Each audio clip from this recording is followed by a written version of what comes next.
ಓಂ ದ್ರಾಂ ದತ್ತಾತ್ರೇಯಾಯ ನಮಃ.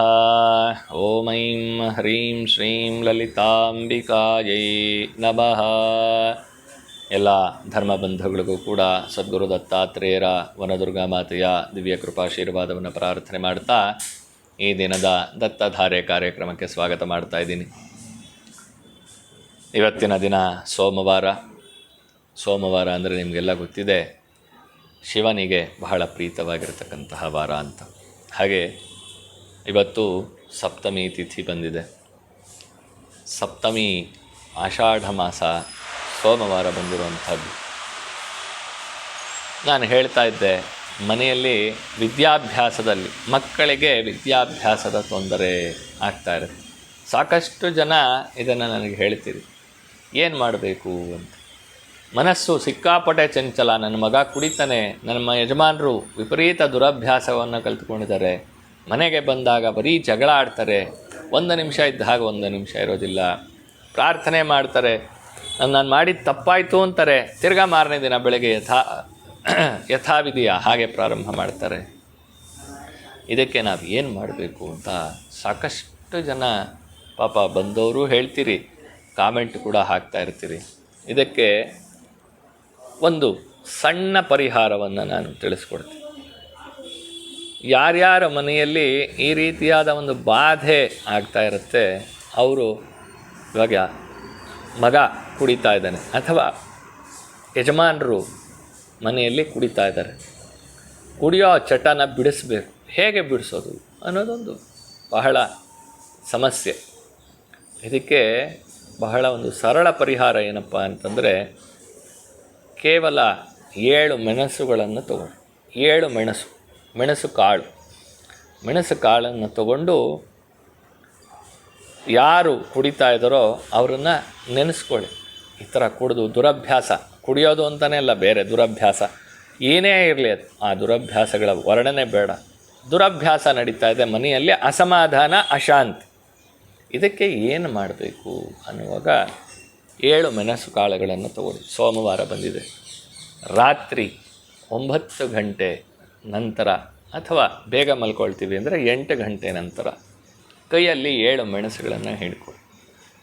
ಮೆಣಸುಗಳನ್ನು ಹಿಡ್ಕೊಂಡು ತಾಯಿಯನ್ನು ಪ್ರಾರ್ಥನೆ ಮಾಡಿಕೊಳ್ಳಿ. ಓಂ ದುಂ ದುರ್ಗಾಯೈ ನಮಃ, ಓಂ ದುಂ ದುರ್ಗಾಯೈ ನಮಃ, ಓಂ ದುಂ ದುರ್ಗಾಯೈ ನಮಃ. ಈ ರೀತಿ 7 ಸಲ ಪ್ರಾರ್ಥನೆಯನ್ನು ಮಾಡಿ. ಪ್ರಾರ್ಥನೆ ಮಾಡಿದ ನಂತರ ಆ ವ್ಯಕ್ತಿಯನ್ನು ಮನಸ್ಸಿನಲ್ಲಿ ಧ್ಯಾನ ಮಾಡಿಕೊಳ್ಳಿ. ಅಮ್ಮ ತಾಯಿ, ಇವರಿಗೆ ಈ ರೀತಿ ಯಾವ ಜನ್ಮದ ಬಾಧೆಯೋ ಗೊತ್ತಿಲ್ಲ, ವಿಪರೀತವಾಗಿ ಕೆಟ್ಟ ಚಟಗಳನ್ನು ಮಾಡಿಕೊಂಡು ಮನೆಯಲ್ಲಿ ಅಶಾಂತಿ ವಾತಾವರಣವನ್ನು ಉಂಟು ಮಾಡ್ತಾ ಇದ್ದಾರೆ. ಅದು ಗಂಡಸರು ಕುಡಿಯೋದು, ಮತ್ತೊಂದು ಚಟ ಇದ್ದರೆ, ಹೆಣ್ಣು ಮಕ್ಕಳಿಗೆ ಹಠದ ಚಟ ಇದೆ, ವಿಪರೀತ ಹಠ. ಅವ್ರು ಹೇಳಿದ್ದು ನಡಿಬೇಕು, ಹೇಳಲಿಲ್ಲ ಅಂತಂದರೆ ಚಂಡಿ ಹಿಡಿಯೋದು, ಹೇಗಂದ್ರೆ ಹಾಗೆ ಮಾತಾಡೋದು, ಅಪ್ಪ ಅಮ್ಮನಿಗೆ ಗೌರವ ಕೊಡದೆ ಮಾತಾಡೋದು. ಇದು ಸರ್ವೇ ಸಾಮಾನ್ಯ ಆಗಿಬಿಟ್ಟಿದೆ ಇವಾಗ. ಹೆಣ್ಮಕ್ಳು ಗಂಡು ಮಕ್ಕಳು ಅಂತ ಬೇರೆ ಬೇರೆ ಮಾಡೋವಂಥದ್ದಿಲ್ಲ.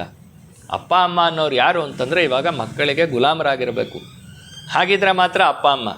ಮಕ್ಕಳಿಗೆ ತಿದ್ದಿ ಬುದ್ಧಿ ಹೇಳೋಕ್ಕೋದ್ರೆ ಅಪ್ಪ ಅಮ್ಮ ಸರಿ ಇಲ್ಲ ಅನ್ನೋ ಒಂದು ಪ್ರಸಂಗ ಬಂದು ಕೂತ್ಕೊಂಡ್ರು.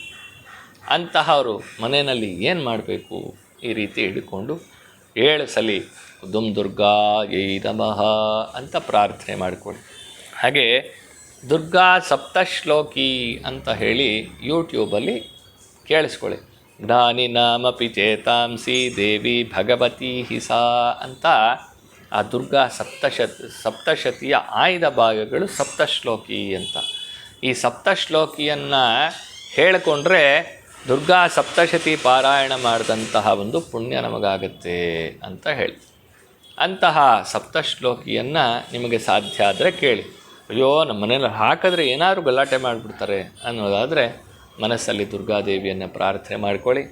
ಇಲ್ಲಿ ಇವ್ರು ಯಾರು ಈ ರೀತಿಯಾಗಿ ಹಠ ಮಾಡ್ತಾರೆ ಅಥವಾ ಹೇಳಿದ ಮಾತು ಕೇಳಲ್ಲ ಅಥವಾ ಮತ್ತೊಂದು ಏನೇನು ಕೆಟ್ಟದ್ದು ಅಂತ ನಿಮ್ಗೆ ಅನಿಸುತ್ತೋ ಅದನ್ನು ಪ್ರಾರ್ಥನೆ ಮಾಡಿಕೊಳ್ಳಿ. ಅವರಿಗೆ ಯಾವುದೇ ವಿಧವಾದ ಪ್ರಾರಬ್ಧ ಕರ್ಮಗಳು ಬಾಧೆ ಆಗ್ತಾಯಿದ್ರು ಆ ಬಾಧೆಯನ್ನು ನಿವಾರಣೆ ಮಾಡು ತಾಯಿ.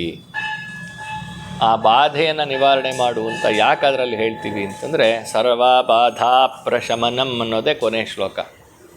ತ್ರೈಲೋಕ್ಯಸ್ಯಾಖಿಲೇಶ್ವರಿ ಏವಮೇವ ತ್ವಯಾ ಕಾರ್ಯಂ ಅಸ್ಮದ್ ವೈರಿ ವಿನಾಶನಂ. ವೈರಿ ಅಂತಂದರೆ ಇನ್ಯಾರೂ ಅಲ್ಲ, ಅವರ ಒಳಗಿರತಕ್ಕಂತಹ ದುಶ್ಚಟಗಳೇ ವೈರಿ, ನಮ್ಮೊಳಗಿರತಕ್ಕಂತಹ ಅಹಂಕಾರವೇ ನಮಗೆ ವೈರಿ.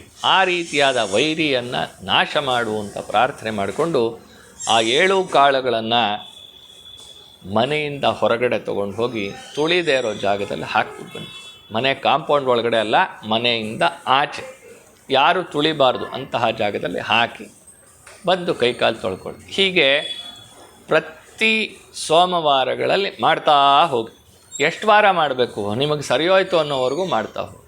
ಇದರ ಜೊತೆಯಲ್ಲಿ ನಾನು ಹೇಳಿದ್ದೀನಿ ಗುರು ಪೌರ್ಣಮಿಯ ದಿನ ಪ್ರಸಾದ ಕೊಡ್ತೀನಿ ಅಂತ. ಆ ಪ್ರಸಾದವನ್ನು ಸ್ವೀಕಾರ ಮಾಡಿ ನಿಮ್ಮ ಮನೆಯಲ್ಲಿ ಆಗುವಂತಹ ಬದಲಾವಣೆಗಳನ್ನು ನೀವೇ ನೋಡಿ ಅಂತ ತಿಳಿಸ್ತಾ ಇವತ್ತಿನ ಕಾರ್ಯಕ್ರಮಕ್ಕೆ ಮಂಗಳ ಹಾಡ್ತಾ ಇದ್ದೀನಿ.